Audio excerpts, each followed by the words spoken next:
আসসালামু আলাইকুম ওরহমতুল্লাহি ওবারাকাতুহু। গ্রামের নাম ছিল নূরপুর। খুব বড় গ্রাম না, কিন্তু মানুষগুলো ছিল চেনা মুখের মতো। সবাই সবাইকে জানে। সকাল হলেই মসজিদের মাইকে আজানের শব্দ ভেসে আসে, আর বিকেল হলেই মাঠে ছেলেদের খেলাধুলা। এই গ্রামেই থাকত এক ছোট ছেলে, তার নাম আমিন। আমিনের বয়স মাত্র 9 বছর। চেহারায় শিশুসুলভ সরলতা, চোখে এক ধরনের নির্ভীক স্বচ্ছতা। সে খুব চুপচাপ ছেলে, বেশি কথা বলে না, কিন্তু যা বলে সোজা কথা। আমিনের বাবা হাসান আলী ছিলেন গ্রামের একজন সম্মানিত মানুষ, পেশায় কাঠমিস্ত্রি। মানুষ হিসেবে সৎ, নামাজি, নীতিবান। গ্রামের অনেকেই তাকে বিশ্বাস করত। আমিনের মা ফাতেমা বেগম, সংসার আর সন্তান নিয়েই যার পৃথিবী। সব মিলিয়ে ছোট কিন্তু শান্ত একটা পরিবার। একদিন দুপুরবেলা আমিন স্কুল থেকে ফিরল একটু চুপচাপ হয়ে, ব্যাগটা রেখে বসে রইল। মা লক্ষ্য করলেন আজ ছেলের মুখে সেই চেনা হাসিটা নেই। মা জিজ্ঞেস করলেন, কি হয়েছে আমিন, স্কুলে কিছু হয়েছে? আমিন কিছুক্ষণ চুপ করে রইল, তারপর ধীরে বলল, মা, আজ আমি একটা কাজ করেছি।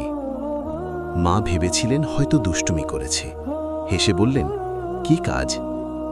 আমিন মাথা নিচু করে বলল, মা, আমি সত্য বলেছি। মা একটু অবাক হলেন। সত্য বললে এমন মুখ করে বসে আছিস কেন? আমিন কোনো উত্তর দিল না।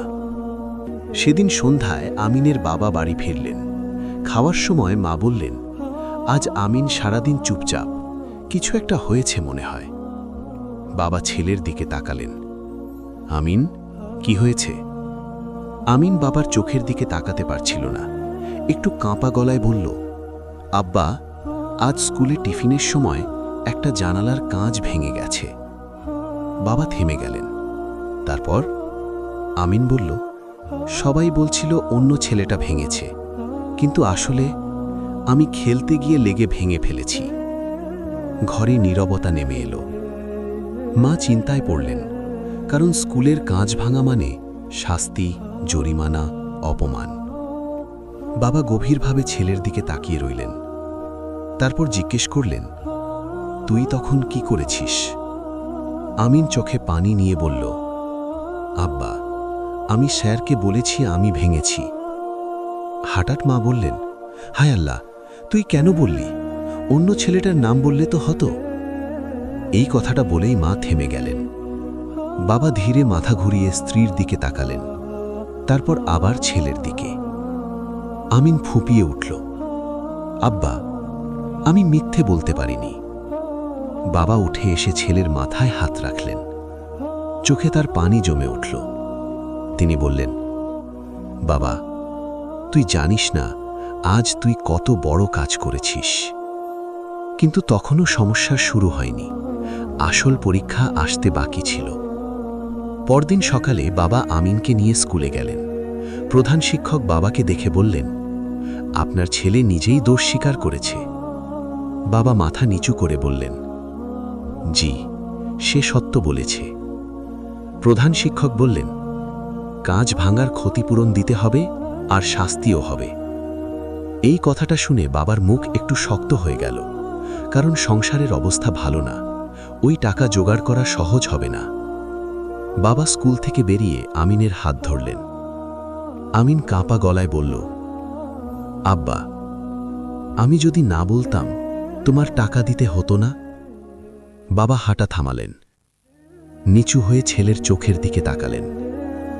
বললেন, বাবা, টাকা আবার আসবে, কিন্তু সত্য একবার হারালে ফিরে পাওয়া যায় না।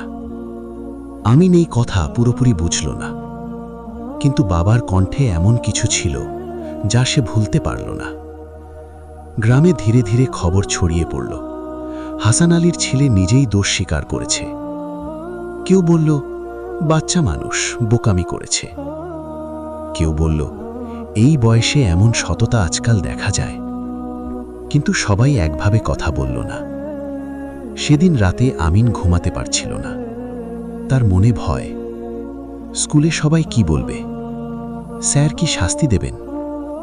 সে উঠে গিয়ে মায়ের পাশে শুয়ে পড়ল। চুপচাপ বলল, মা, আল্লাহ কি আমার উপর রাগ করেছেন? মা চমকে উঠলেন। এ কথা কেন বলছিস? আমিন বলল, আমি তো কাঁচ ভেঙেছি। মা কিছুক্ষণ চুপ করে থেকে ছেলেকে বুকে টেনে নিলেন। বললেন, না বাবা, আল্লাহ সত্যবাদীদের ভালোবাসেন। এই কথাটা আমিনের মনে একটু শান্তি দিল। কিন্তু পরদিন স্কুলে যা ঘটল তা কেউ কল্পনাও করেনি।